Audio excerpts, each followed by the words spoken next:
very good evening to my dear students and welcome to Performer Coaching Classes. आज हम AP का second part लेके चल रहे हैं।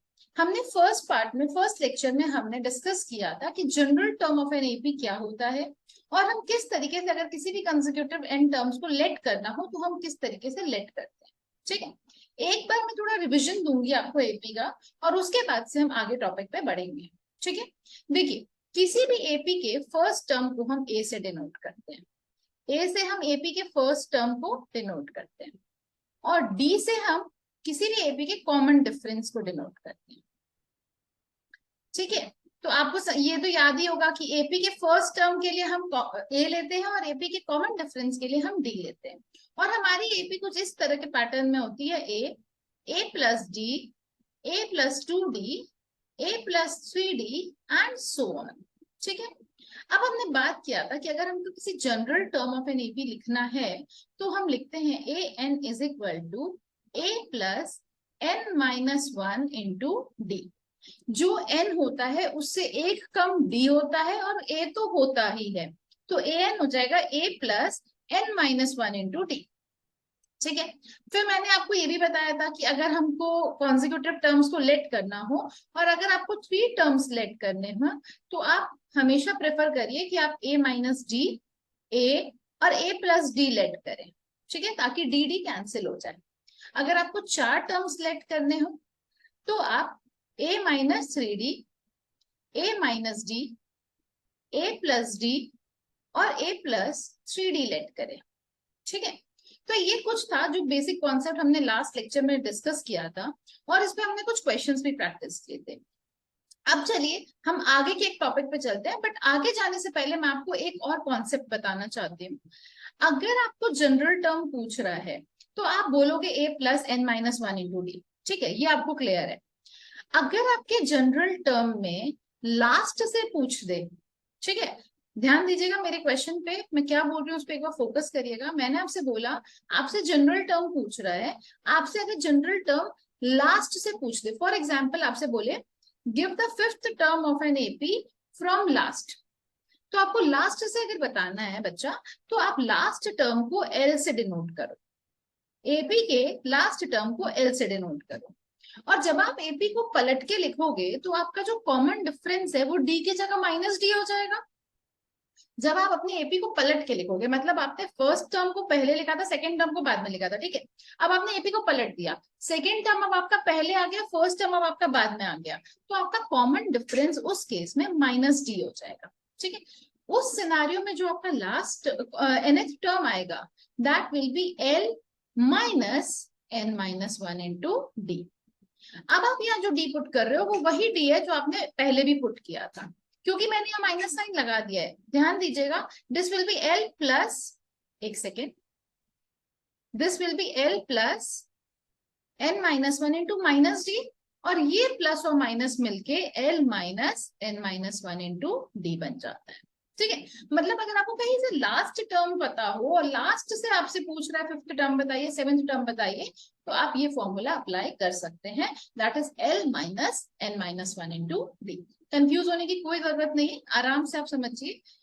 अगर आपका स्टार्टिंग से nth टर्म पूछ रहा है तो a plus n minus 1 into d, और अगर आपका लास्ट से nth टर्म पूछ रहा है तो l minus n minus 1 into d. केवल प्लस और माइनस का फर्क आ जाएगा और a और l का फर्क आ जाएगा। ठीक है, तो ये हमने किया है एपी का अभी तक का पढ़ा हुआ पार्ट का रिविजन। अब हम चलते हैं एक नए टॉपिक पे, that is sum of n terms of an AP. आपको चैप्टर के हेडिंग से, मतलब टॉपिक के हेडिंग से आपको क्लियर हो रहा होगा, सम की बात कर रहा है। मतलब अगर हमारा AP A plus d, a plus 2d, a plus 3d इस तरीके से है और हमसे सम की बात कर रहा है, तो आप क्या कर रहे हो, बेसिकली इन सबको क्या कर रहे हो, आप ऐड कर रहे हो। ए प्लस डी, फिर ए प्लस 2d, फिर ए प्लस 3d, आप इन सबको क्या कर रहे हो, ऐड कर रहे हो, एंड सो ऑन। जब हम इन सबको ऐड करते हैं बच्चा तो हमको फॉर्मूला मिलता है n/2 2a plus n minus 1 into D. देखिए एक बात मैं आपको बताती हूँ, आपके कभी भी एग्जाम्स में इसका डेरिवेशन नहीं पूछता कि हमारा ये फॉर्मूला कैसे डेराइव होके आया है, ठीक है। और हमें एग्जाम पॉइंट ऑफ व्यू पे ज्यादा फोकस करना है, तो इसके डेरिवेशन, हालांकि इसका डेरिवेशन बहुत आसान है। अगर आप चाहिए तो आप इसको करेंगे, मैं अलग से एक वीडियो बना दूंगी जिसमें हम सम ऑफ एन टर्म्स का डेरिवेशन सीखेंगे, आप उसको भी देख लीजिएगा। बट आपके एग्जाम पॉइंट ऑफ व्यू से वो बहुत इंपॉर्टेंट नहीं है। आप उसको छोड़ के फोकस करिए कि हमारा फॉर्मूला क्या है, ताकि आप क्वेश्चंस को अप्लाई कर सके, अपने को एग्जाम में स्कोर करना है, ठीक है। तो सम ऑफ एन टर्म्स का फॉर्मूला होता है S n is equal to n by two a plus n minus one into d, ठीक है। अच्छा, मैं इसको थोड़ा सा और इलाबोरेट करती हूँ। तो एन बाई टू, क्या मैं इस टू ए को a plus n minus one into d लिख सकती हूँ? इसमें तो किसी को कोई प्रॉब्लम नहीं है, क्योंकि टू ए था, मैंने उसको ए प्लस ए कर दिया, कोई प्रॉब्लम नहीं है, ठीक है। अब एक बात बताइए, क्या ये हमारा जनरल टर्म वाला पैटर्न बन गया है ना? ये हमारा जनरल टर्म वाला पैटर्न बना। दैट मीन्स ये हमारी एपी का लास्ट टर्म है। ये हमारी एपी का क्या है बच्चा? लास्ट टर्म है। तो हमको एक और फॉर्मूला मिला, n by two a plus l, S n is equal to n by two a plus l, ठीक है। तो ये एक फॉर्मूला हो गया और ये एक फॉर्मूला हो गया, ठीक है। तो आपको याद रखना है कि अगर आपसे sum of n terms of an AP पूछ रहा है तो formula will be n by two a plus n minus one into d. But अगर क्वेश्चन में आपको लास्ट टर्म दे दिया है तो अब आप डी निकालिए फिर सॉल्व करिए, उससे बेटर है आप उसका एक नया मॉडिफाइड फॉर्मूला अप्लाई करिए, that is an by two a plus l, ठीक है। तो ये हमारा सम ऑफ एन टर्म्स का फॉर्मूला होता है। अब हम इस पे बेस्ड कुछ 4-5 एग्जांपल्स करेंगे और फिर देखेंगे कि हमें टॉपिक क्लियर है या नहीं, ठीक है। चलिए स्टार्ट करते हैं क्वेश्चन। प्लीज पेन और पेपर के साथ रेडी रहिएगा, क्वेश्चंस को अपने आप से जरूर दिमाग लगाइए, प्रैक्टिस करिए। वीडियो को एक बार पॉज करिए, प्रैक्टिस करिए, नहीं आए फिर वीडियो ऑन करके समझिए कि आखिर कैसे होगा ये क्वेश्चन, ठीक है। देखिए क्वेश्चन है, find the sum of the following AP, और एपी गिवन है -37, -33, -29 एंड सो ऑन, और इसमें नंबर ऑफ टर्म्स दे रखा है 12, ठीक है। चलिए हम लिखते हैं AP -37, -33, -29 and so on. Question से हमें 2-3 चीजों का इंफॉर्मेशन मिल रही है। पहला a, first term that is -37, ठीक है। Next n that is 12 terms. देखिए लिखा है क्वेश्चन में कि एन आपका क्या है? 12 टर्म। तो आपको एक तो पहली इंफॉर्मेशन मिल गई ए दैट इज -37, दूसरी इंफॉर्मेशन मिल गई एन, नंबर ऑफ टर्म्स दे रखा है इसमें 12 टर्म्स। थर्ड इंफॉर्मेशन जो हमको चाहिए वो है डी, कॉमन डिफरेंस। तो वो हम कैसे निकालेंगे? सेकेंड टर्म में से फर्स्ट टर्म माइनस कर देते हैं, यानी -33 माइनस -37, ठीक है। तो देखिए -33 प्लस 37 हमको कॉमन डिफरेंस मिल गया बच्चा 4। एपी आपके सामने है, एपी से हमने 3 इंफॉर्मेशन एक्सट्रैक्ट करी। पहला ए दैट इज फर्स्ट टर्म, दूसरा एन नंबर ऑफ टर्म्स, और तीसरा डी कॉमन डिफरेंस, ठीक है। हमको निकालना क्या है बच्चा? Sum of the following AP, sum निकालना है। सम का फॉर्मूला हमें पता है, n by two a plus n minus one into D.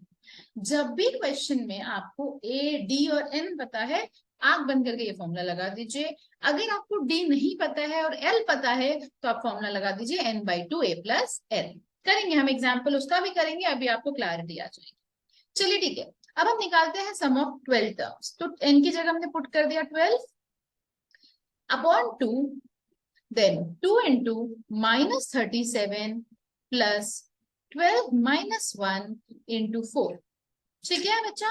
तो मैंने ये सारी वैल्यूज पुट करी। अब थोड़ा हम देखते हैं क्या सॉल्व करने पे हमको रिजल्ट मिल रहा है। देखिए हमारा S12 आ गया अब 6 ब्रैकेट में -74 प्लस 44, ठीक है। क्योंकि 12 माइनस 1 11 होता है, 11 इंटू 4 44 होता है, और 2 इंटू 37 इज 74। तो मैंने वैल्यूज पुट कर दी। अब मेरा हो गया 6 -74 प्लस 44 इज -30। तो हमें सम मिल गया -180। So this will be the answer of our question. ठीक है, आई होप आपको ये क्वेश्चन अच्छे से समझ में आ गया हो। ये हमारे सम ऑफ एपी का बहुत ही बेसिक क्वेश्चन है। ठीक है, चलिए अब चलते हैं हम नेक्स्ट वेराइटी पे। ध्यान दीजिएगा, अब आपसे बोल रहा है find the sum given below. नीचे एक एपी लिखी हुई है 1 -2 -5 डॉट डॉट डॉट -236। अब इस क्वेश्चन में और पहले वाले क्वेश्चन में फर्क क्या है बच्चा? पहले वाले क्वेश्चन में आपको बता रखा था कि आपके पास 12 टर्म्स हैं, आपको उन 12 टर्म्स की एपी का सम निकालना है। यहाँ पे आपको वो नहीं बता रखा, यहाँ आपको फर्स्ट टर्म बता रखा है और लास्ट टर्म बता रखा है। हमको एन की कोई इंफॉर्मेशन नहीं है। क्या हम बिना एन के इंफॉर्मेशन के सम ऑफ एन टर्म्स निकाल सकते हैं? नहीं निकाल सकते। तो हमको यहाँ पे सबसे पहले क्या चाहिए? एन की इंफॉर्मेशन चाहिए। चलिए देखते हैं। ए हमारा है 1, एल है हमारा -236, डी है हमारा -2 -1 दैट इज -3। ठीक है, तो मैंने ए, डी और एल ये तीन इंफॉर्मेशन मुझे क्वेश्चन से मिल रही थी, मैंने ये तीन इंफॉर्मेशन निकाली।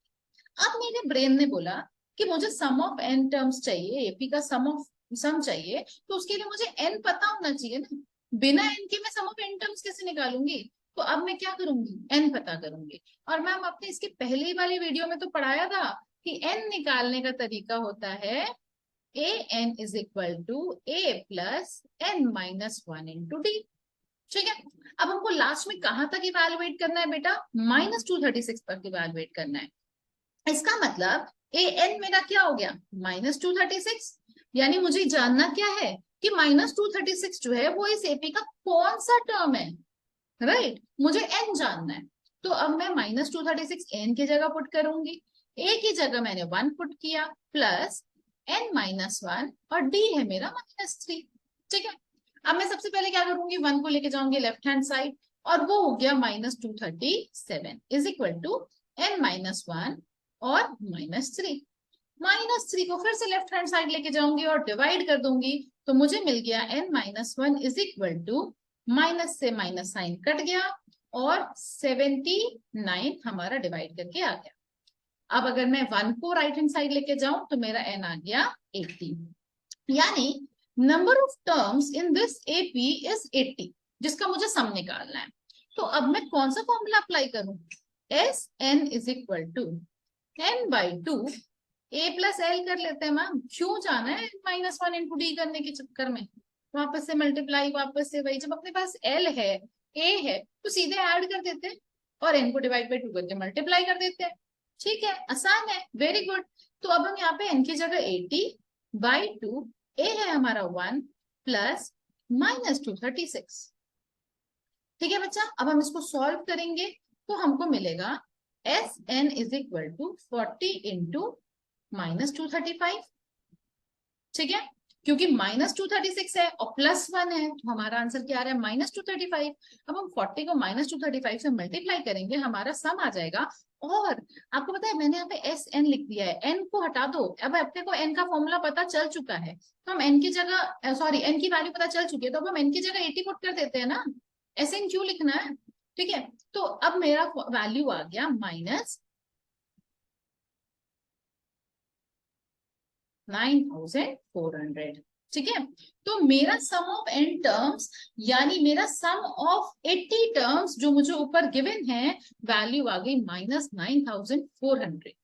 ठीक है, तो देखा आपने बच्चों, इस क्वेश्चन में जो सिंपल सा क्वेश्चन था, बट इस क्वेश्चन में आपको एन निकालने के लिए थोड़ी सी मेहनत एक्स्ट्रा करनी पड़ी, बट क्वेश्चन बहुत आसान है और one of the basic question है। ठीक है, तो आई होप आपको ये भी एग्जाम्पल अच्छे से समझ में आ गया होगा। ठीक है, चलिए नेक्स्ट एग्जाम्पल की तरफ चलते हैं। नेक्स्ट ट्विस्ट एंड टर्न, ध्यान से पढ़िएगा क्वेश्चन को। क्वेश्चन में जो इन्फॉर्मेशन दी है उसको पहले नोट डाउन करिए कि हमें ये इन्फॉर्मेशन दी है, ये इन्फॉर्मेशन दी है, ये इन्फॉर्मेशन दी है। अब हम कैसे आगे की चीजें एक्सट्रैक्ट कर सकते हैं? ठीक है, देखिए क्वेश्चन में लिखा है the sum of first 14 terms of an AP is 1050। यानी S14 आपको गिवन है बच्चा 1050। ठीक है, क्वेश्चन पढ़ के हमको एक इंफॉर्मेशन मिल गई कि सम ऑफ 14 टर्म्स, यानी एन भी हमारा 14 है, तो सम ऑफ 14 टर्म्स हमारा है 1050 and it's first term is 10 और इसके पहले टर्म की वैल्यू भी मिल गई, दैट इज 10। हमसे पूछ रहा है 28th टर्म बताओ। अब मैम 28th टर्म हम कैसे बता दें, हमें सम दिया है, फर्स्ट टर्म दिया है, तो बेटा आपको सम दिया है और आपको ये भी बोल दिया कि 14 टर्म्स का सम है, तो कहीं ना कहीं अब आपको एन भी पता चल गया कि 14 है। ठीक है, तो इससे आप डी निकाल सकते हो। ठीक है, चलो डी निकाल के पहले देखते हैं। तो S 14 will be 14/2 2 into A plus 14 minus 1 into D. Yes ma'am, इस इक्वेशन में हमारे पास खाली डी ही वेरिएबल है, बाकी तो सब हमें मिल ही चुका है। यस, देखिए, और ये किसके इक्वल है, 1050 के। इसको हमने कट किया 7 7 ब्रैकेट में आ गया 20 plus 13d is equal to 1050। अब 20 प्लस 13d हमारा किसके बराबर आ गया बेटा, तो 150 के बराबर आ गया। 13d 130 के बराबर, और इससे हमको पता चल गया कि d की वैल्यू 10 है। यानी हमारी इस एपी का एक इंपॉर्टेंट पार्ट हमें आंसर में मिल गया, दैट इज डी, वो है 10। अब तो मैम कुछ भी नहीं, अब तो बहुत आसान है। एस आपसे पूछ रहा है T20 यानी A20 पूछ रहा है, 20th टर्म बताना है। और मैम आपने ही तो बताया था A20 है तो क्या होगा, A प्लस 19D। 20 है तो 20 से एक कम D और A तो होगा ही, तो A प्लस 19D। ठीक है, वेरी गुड। चल वैल्यू पुट कर देते हैं मैम इसमें। A की वैल्यू हमको 10 पता है, 19 पता है, D की वैल्यू भी हमको 10 पता है, यानी 10 plus 190 that is equal to 200। ठीक है, तो ये आपका आ गया इस एपी के 20th टर्म की वैल्यू। ठीक है, क्वेश्चन बहुत आसान है, मैं बार बार आपको ये बात बता रही हूँ, एपी हमारा बहुत इजी टॉपिक है। केवल आपको उसके फॉर्मूलेज, उसका कॉन्सेप्ट क्लियर होना चाहिए ताकि आप यहां से वहां पहुंच सकें और अपनी वैल्यू को निकाल सकें। ठीक है, चलिए नेक्स्ट एग्जाम्पल की तरफ प्रोसीड करते हैं। ध्यान से समझना बच्चा, जो क्वेश्चन में दिया है पहले उसको नोट डाउन करो, तब आपको क्लिक करेगा कि करना क्या है। ठीक है, देखिए, find the sum of all the 11 terms of an AP. अब आपसे पूछ रहा है sum of 11 terms of an AP, यानी एन दे दिया 11। ठीक है, whose middle most term is 30। अब आपको सेकेंड इंफॉर्मेशन क्या दिया है बच्चा, कि आपकी जो एपी है उसका जो मिडिल टर्म है वो क्या है, 30 है। अब मैम मिडिल टर्म कैसे पता चलेगा, बहुत आसान है। देखिए एन क्या है हमारा, 11। एन 11 है ना बच्चा, यानी ऑड नंबर है। एन 11 है यानी ऑड नंबर है, तो मिडिल टर्म क्या होता है, एन प्लस 1/2। मिडिल टर्म कौन सा होगा, एन प्लस 1/2, यानी 11 प्लस 1/2, तो मैम 12/2, यानी sixth term will be the middle term of the AP. Sixth term क्या होगा बच्चा, मिडिल टर्म होगा एपी का। अब क्वेश्चन में थोड़ी सी इंफॉर्मेशन और बढ़ गई, वो ये बढ़ गई कि हमको A6 गिवन है 30। ठीक है, A6 को कैसे लिख सकते हैं, A प्लस 5D।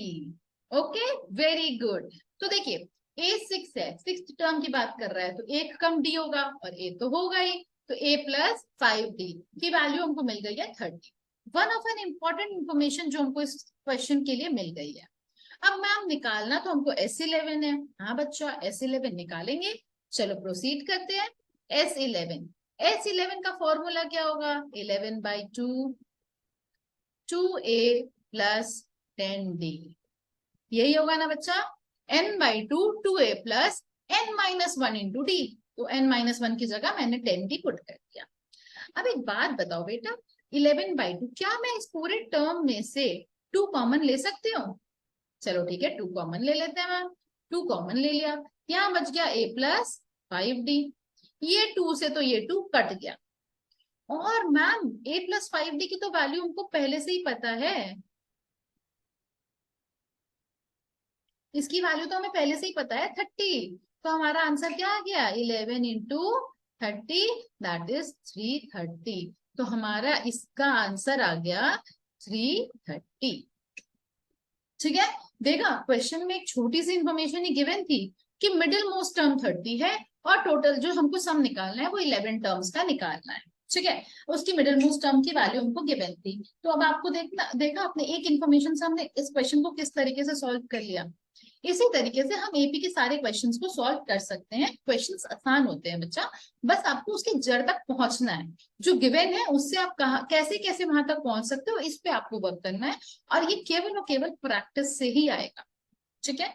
चलिए एक और लास्ट एग्जाम्पल लेके इस चैप्टर को एंड करते हैं, ठीक है। देखिए थोड़ा सा मैंने और इसमें टफ क्वेश्चन उठाया है। टफ नहीं है, थोड़ा आप देख के डर जाओगे ऐसा है, क्वेश्चन टफ नहीं है, ठीक है।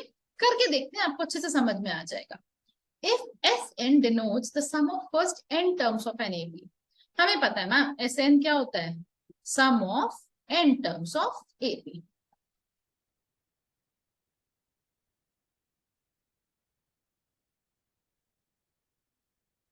ठीक है, if S n denotes the sum of first n terms of an AP, then prove that S12 is equal to 3 S8 minus S4। बच्चा अगर S के नीचे 12 लिखा है यानी सम ऑफ 12 टर्म्स की बात कर रहा है, S के नीचे 8 लिखा है यानी सम ऑफ 8 टर्म्स की बात कर रहा है, S के नीचे 4 लिखा है यानी सम ऑफ 4 टर्म्स की बात कर रहा है। अगर मैं यहाँ पे बात करूं LHS की, मैं भी बात कर रही हूँ LHS की यानी S12 की। S12 क्या होगा बेटा, 12/2 2a प्लस 11d, यही होगा। That means 6 2a plus 11d, ये है मेरा LHS, ठीक है बच्चा। अब मैं बात करती हूँ RHS की। अब मैं बात कर रही हूँ RHS की। देखो RHS है मेरा 3 ब्रैकेट में S8 माइनस S4, ठीक है। हम एक एक करके दोनों की वैल्यू पुट करते हैं, S8 की भी पुट करते हैं, S4 की भी पुट करते हैं। चलो कोशिश करते हैं। 3 S8 8/2 2a प्लस 7d, ठीक है बच्चा। और S4 की हो जाएगा 4/2 2a प्लस 3d, ठीक है। तो मैंने ये सारी वैल्यूज पुट कर दी। अब मैं इसको सॉल्व करती हूँ। 3 ये कट हुआ, 4 आ गया, और ये कट हुआ, 2 आ गया। तो अब मैं इसको एक्सपैंड करके लिखूं, 4 2 जा 8a प्लस 28d माइनस 2 2 जा 4a। अच्छा ध्यान रखिएगा बच्चा, बाहर माइनस साइन है तो ये जो ब्रैकेट के अंदर प्लस है वो कन्वर्ट हो जाता है। ये गलतियां बहुत बच्चे करते हैं, और ये एक बेसिक कॉन्सेप्ट है बाबू, ये आपको हर क्वेश्चंस में जरूरत पड़ेगी। तो इसलिए ध्यान रखिए, अगर आपका ब्रैकेट के बाहर माइनस है तो आपका अंदर वाला प्लस भी माइनस में कन्वर्ट हो जाएगा। तो -60, ठीक है। अब देखिए 3 8a माइनस 4a क्या होता है, 4a plus 28d minus 6d क्या होता है, तो 22d। क्या हम इसमें से 2 कॉमन ले सकते हैं?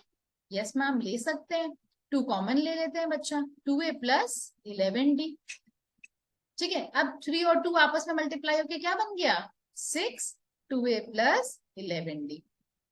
अब देखिए हमारा LHS और RHS सेम आ गया, ये हमारा LHS है, ठीक है, ओके। और ये हमारा सॉरी, और ये देखिए ये हमारा RHS है। I am sorry, very sorry.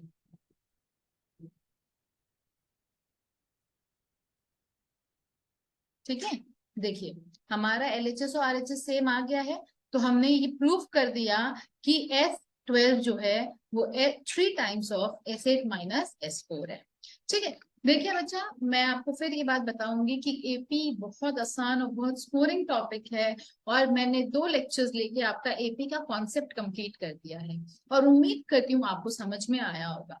Please video को ध्यान से देखिएगा, कॉपी पेन लेके साथ में समझ समझ के देखिएगा, और अगर आपको कुछ समझ में ना आए तो प्लीज कमेंट बॉक्स में ड्रॉप कर दीजिएगा, ठीक है। Okay, thank you so much for watching this video.